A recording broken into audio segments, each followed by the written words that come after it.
let us go ahead and get this Thamasa review underway. If you don't know the format that I do this in, obviously for the nurse review it was in order of appearance, how I rate them, and this time it is in order of who I think is the strongest and who I think is not so strong, right? So I rate them on a scale of 1 to 10, 1 being completely useless, or almost borderline completely useless, and 10 being absolutely essential to our team. So, that being said, also I wanted to mention, for the purposes of this this review, we're going to ignore the Ultima in the room. So that might be why Arvis is not where you expect him to be. But anyway, alright, let's start with Rubicant, who I think is our strongest, most well-rounded character. So, Rubicant doesn't really attack. Rubicant has, what has really kept him at the top tier of the list is Auto Wild, okay? So, that is Atomic Ray and Wild Bear, right? So, Atomic Ray, some of you might know, is Fire Element. It hits all. It does pretty good damage. If I remember correctly, it's used by the Guardian, right? I'm trying to remember what enemies use it, but it's very, very good. And, decently damaging. Now, that alone would not put him up at the top, because it's a single element attack, right? It's really good sometimes, other times totally useless. However, Wild Bear is always useful, which is the other half of Auto Wild. So Wild Bear, what it does is it's a full heal to the party, and it pretty much every time I've used it so far, it heals us 2 full. It's very strong, and it also removes all status effects, right? So it's a pretty much like necessary healing spell. It's very good. It's going to be good all game, right? Tech Cure, if I'm not mistaken, I forget what the tech part was, and I'm pretty sure Cure, it doesn't matter. The very fact that I don't remember what Tech Cure is means that it's not great. So, I think it required me to target somebody with, you know, a damaging attack and then heal them, which is not the best. He's got an item command. It's sad he doesn't have a magic command, and somehow, even without a magic command, he has managed to make it to the top of this list. So I'm going to give Rubicant a solid, I'm going to say 9. He could be better if he had a magic command, but that's why he's a 9 instead of a 10, is no magic command. But he's very, very good. So, moving on. Arvis, despite the Ultima thing, we are not taking that into account. We're actually taking into account his usefulness just by himself, right? So, we obtained the Illumina, right? Arvis, even if he didn't have Ultima, could equip the Illumina by itself. Everyone else that could equip the Illumina so far, I would have to, or everyone else that I would want on my team that can equip the Illumina would have to have the Merit Award equipped as well. He does not. He just innately can equip swords, right? And other than that, Confuser Galecut, not great at all. Where he really comes into his own has been with Gigavolt Eviltude, right? Eviltude, you know, whatever, it's the Ghost Trains move. It's cool. It looks cool, for sure. But Gigavolt's where it comes in. It's yet another big hit-all spell, if you target all, that is. Hit-all spell that's single element. It's very good. Although it's one element, it actually outperforms Atomic Ray or Absolute Zero for damage when it isn't absorbed. So, it's very, very good.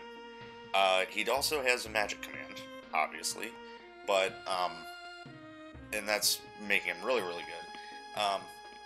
So, he's below Rubicant by 1 spot, just simply because Rubicant has the healing attached to his big move, and Arvis has a pretty useless second part of his big hit-all move. But he also has a magic command, so that does bump him up a little bit. These are almost, I'm going to say actually that these two are tied, because Rubicant has an item command, and Arvis has a magic command.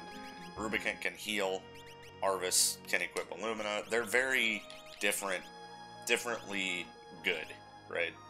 So, yeah, I would say that these two are actually tied at a 9. So, moving on. Ness. Okay, so despite his terrifying profile picture, Ness is good. R white, pretty much useless. You never really want to use that in place of other healing. R white's never going to get you anything really great when you need it. It has the potential to, but it's way too random for that. So, where he really comes into play is Reflect Flare, right? He's got a couple other strengths I'll talk about. Reflect Flare, if you cast it on himself or another party member, it throws Reflect on them and then reflects the flare, reflares Deflect off of him on the enemy. Now, the best part about this is if you throw Reflect on yourself again, and it reflects the Reflect onto the enemy, the flare will still reflect off of his Reflect and go through their Reflect. So, very cool, and really flavorful for who he is, because it's kind of like having Psy Shield and Psy Rocket, right? So, it's really neat. And not only that, he can equip some pretty goofy weapons. He's got the Trump, right, that's giving him X attack and X kill, if I remember correctly. So he's clearing out enemies that aren't immune to, like, instant death, pretty much on the regular. So, and he is a pretty well-rounded character as far as stats. He's doing okay. Magic power is decent, vigor is decent, battle power is okay. Really, battle power doesn't really matter either because he's instant killing stuff. But yeah, Ness is really, really good. I would have to put him at like I was gonna say a 7, but because we bumped up Arbus, we'll probably put him at an 8, right? I'd say Ness is a good 8. Okay, so one of our newest characters, okay, actually the newest character we got, I haven't even gotten to use him very much, right? Yes, he does have the meme skill on Spiraler, which we'll probably never use, ever. But, as you may know from many playthroughs of this game that I've done, Mimic is very valuable to me. If a character has Mimic, they're pretty dang good. And, not to mention, that is without any equipment on. His magic power is 62, right? So, if he goes ahead and he mimics Arbus, who could be doing any number of things. Gigavolt, he could be doing Ultima, Rubicant, Auto Wild. If Reno mimics it, he's going to do a lot of healing or a lot of damage, whatever you need him for, right? So, I expect this character to be very, very good by the end of the game, right? Maybe even sooner than that. So, Reno, having Mimic, not much else. Sadly, he doesn't have much else. So, his only strength is Mimic. So I'm going to go ahead and keep him at a 7, right below Ness here. So, moving on. My favorite character we've rolled, obviously. Agarius is my favorite character from Final Fantasy Tactics. We've had this conversation before in previous seeds where I did roll her. She's not a Berserker this time. Not a sword tech Zerker, but she's still pretty cool. She got R-Bolt and R-Bio and Item. Now, previously, I'd been equipping her with the Illumina, but that is now on someone else as their strength. And she had to have the Merit Award to have it. So, just, you know, bar none by herself, she's probably the last of the top, like, decent characters, like second-tier characters. So, our Bolt is really cool. Our Bio is bad, as we've seen before. Our Bio is not the best. However, she has 2 separate skills for random magic. So if one of them heals, the other one won't, probably. Most likely. So she does have a backup plan for if our Bolt misses. Our Bolt is the one that we're going to be doing a lot, because it can roll Gigavolt, it can roll Plasma, it can roll all kinds of stuff. And she does pretty good with it. So yeah, Agarius, despite how much I love her, she's not the greatest this run. She's still okay. We're gonna slap her down at a 6, right? Okay, let's move on. So we rolled Setzer in Cian's spot. And Setzer is easily gonna be tied with Agarius. I still think that by the end of the game, Setzer may be stronger, but right now they're pretty evenly matched here. Setzer has Disaster Retort. Okay, so the cool thing about Disaster Retort is Retort is in the skill slot, so it doesn't set him up for the Retort stance to like counterattack when he gets hit.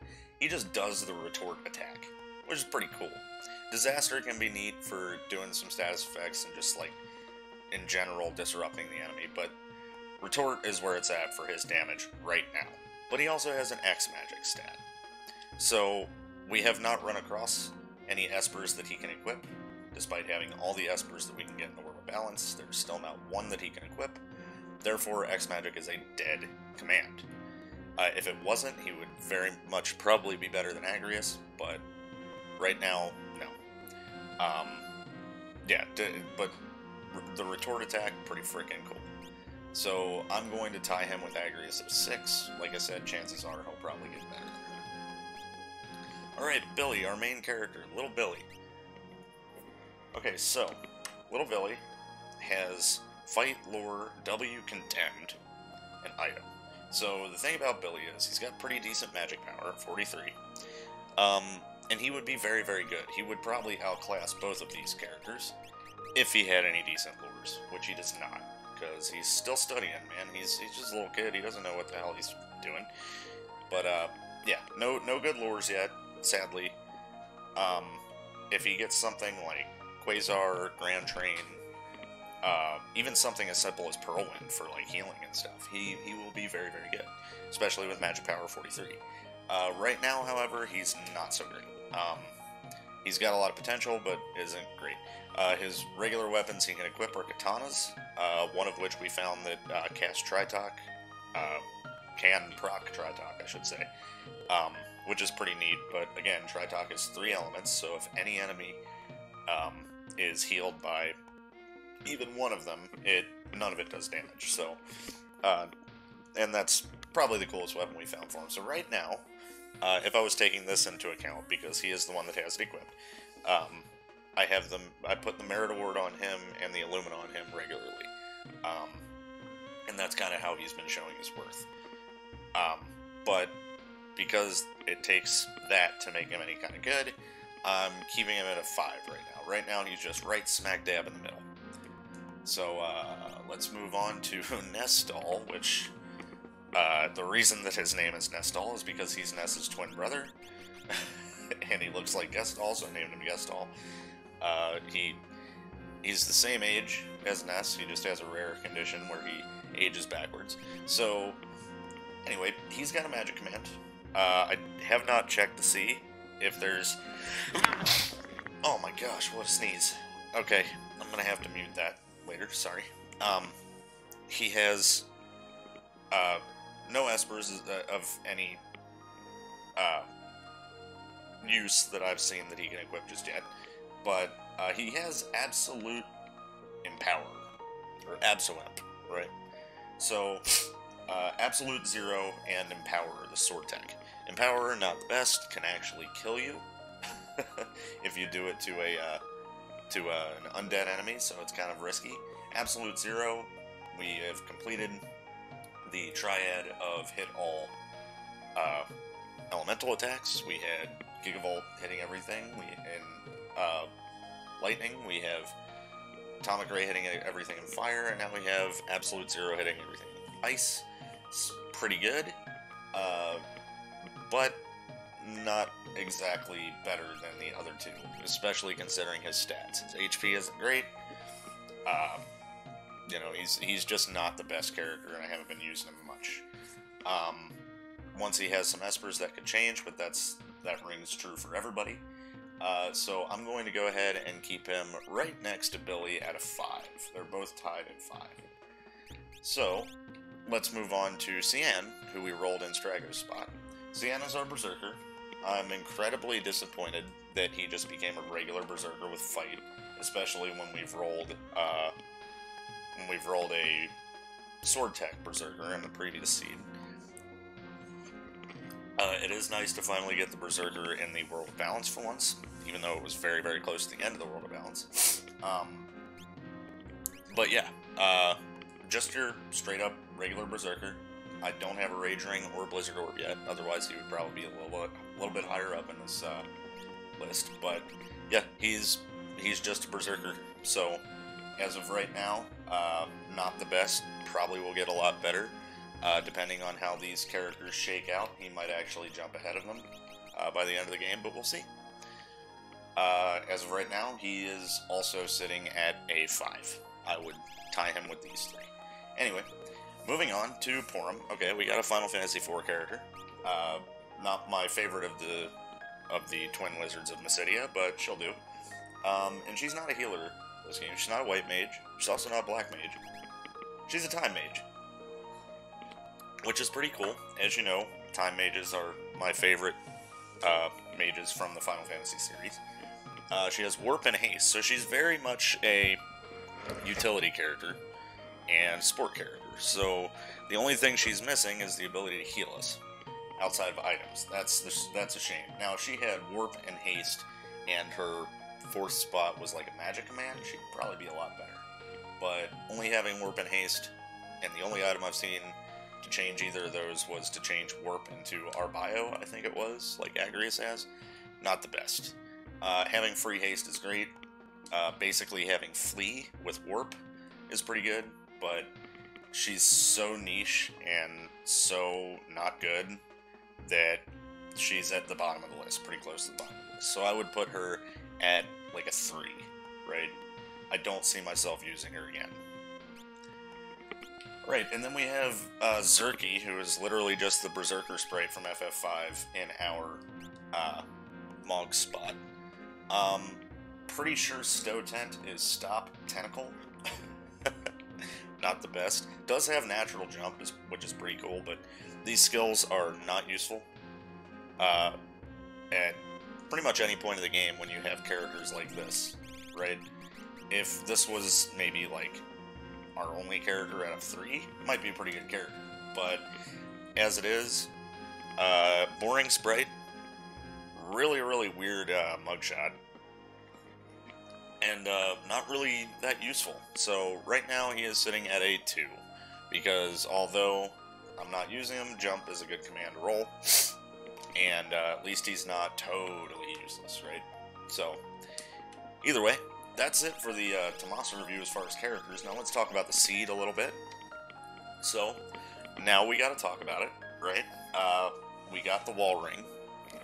The wall ring teaches us Ultima at 1x speed, which Arvis has, and which Setzer will most likely have soon, because he has X magic, and we have the Economizer. So, not only, we have a couple of Economizers, so if I wanted, I could definitely build a team right now, having at least 2 people with Ultima, both being able to cast it for 1 MP each, and one of them being able to cast it twice, right? Probably not going to do that. Arvis is plenty right now. If we need to do that, we will probably do it later. I don't foresee us needing to do it. Now, for the Kefka fight, we might do it. I don't know yet. We'll see. The biggest problem so far with the seed is also the wall ring. Because, as I talked about in the episode where I obtained it, so if you've seen, again, any previous seeds I've run of this, you know that the Fanatic's Tower is a very hard dungeon. It is actually buffed to be harder in Beyond Chaos.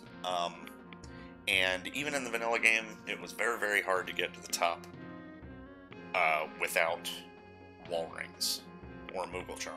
But regardless, if you didn't have wall rings, you're kind of boned. In this, they're almost a necessity. They're very close. Now, the problem with our wall rings is not only does it teach us Ultima at 1 times Learning Read, which is great, fantastic, wonderful. It gives us auto-reflect like a wall ring does, even better, right? However, it auto-stops us. So, having wall rings on everyone means that we can't even fight in the Fanatic's Tower. So we're going to have to find an alternative way of getting up there, which is probably going to involve finding some piece of equipment that everyone can wear that gives us auto-reflect and no downsides. So, which is always possible with the Mass Effect flag. We definitely could end up with some kind of weird shield that gives us reflect, right? So, we're gonna have to really plan for the Fanatics Tower this time and see how it shakes out. But it is not looking... It's not looking fun, either way. I'm very scared of this Fanatics Tower through this seed, but regardless of that, the seeds so far, pretty fun. We got some neat characters here. We have rolled a 4 Fiends, one of the 4 Fiends, which is cool. We've had Mylon, and we've had Rubicant now. Now we just need to get Kanazo and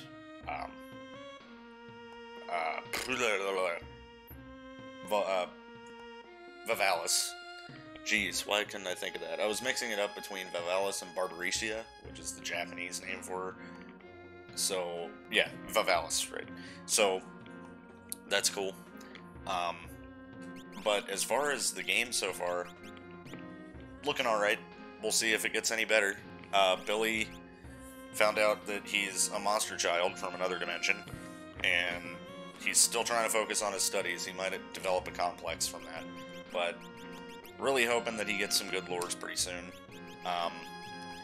And yeah, that's pretty much it, guys. I'm going to get my team set up, and next episode we'll be going around. We'll probably run over to Doma and check the chest there, and then we'll head up to the floating continent and get our butts to the world of ruin again. Thank you guys for watching, and I'll see you guys next time.